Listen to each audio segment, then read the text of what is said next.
Eh bien, je ne vais pas paraphraser les inconnus, mais Isabelle, comment est-ce que je reconnais un bon conseil d'un mauvais conseil ?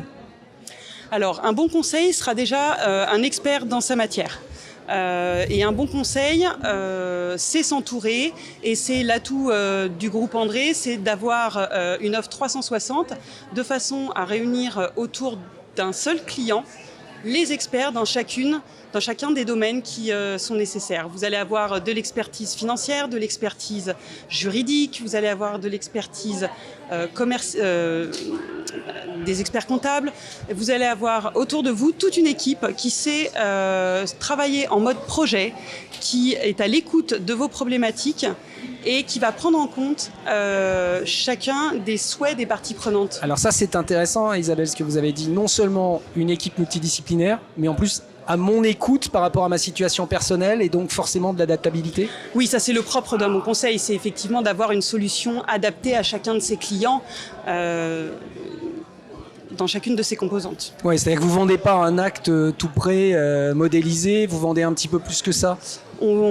Effectivement, nous travaillons sur des actes, nous ne travaillons pas sur des actes types, nous avons des solutions adaptées à chacun et avec aussi un objectif, c'est que celui-ci soit parfaitement exécutable pour chacune des parties. Bon, le bon conseil, c'est celui qui va dans mon sens, Isabelle, ou il faut parfois ne pas être d'accord avec son client ? Ah non, pas du tout. Le bon conseil, c'est celui qui sait expliquer à son client quelle est la solution adaptée à son objectif. Et c'est compliqué parfois de l'expliquer à ses clients ?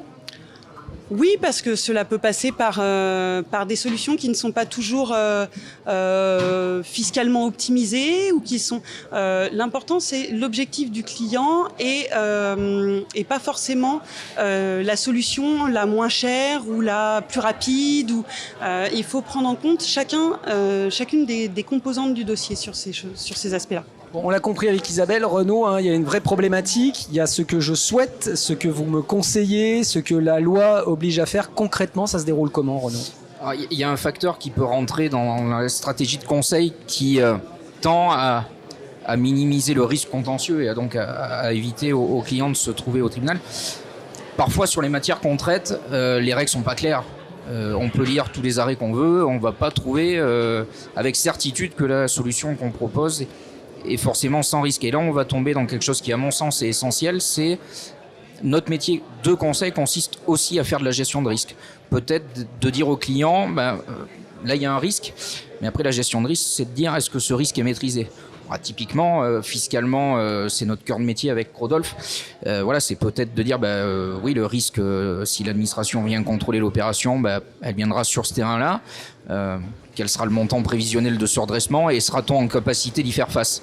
Voilà. Je pense que cet aspect gestion de risque est un des outils aussi qui permet d'éviter à un client de se retrouver au tribunal ou du moins, s'il s'y trouve, d'anticiper les conséquences et toutes les implications que ça aura. De sa présence au tribunal. Rodolphe, on évoque la gestion de risque, ça veut dire qu'il y a une très grosse part d'anticipation dans tout ça. Obligatoirement, parce que, comme l'a dit Isabelle, en réponse à votre question, on ne va pas forcément dans le sens du client.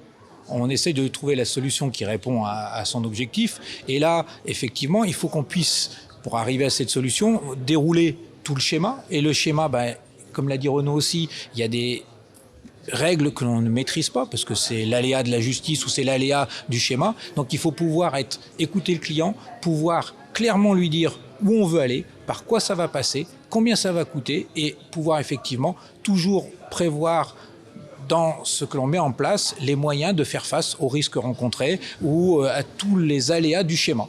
Voilà. Et ça nécessite toujours, pour pouvoir anticiper, forcément d'être à l'écoute du client.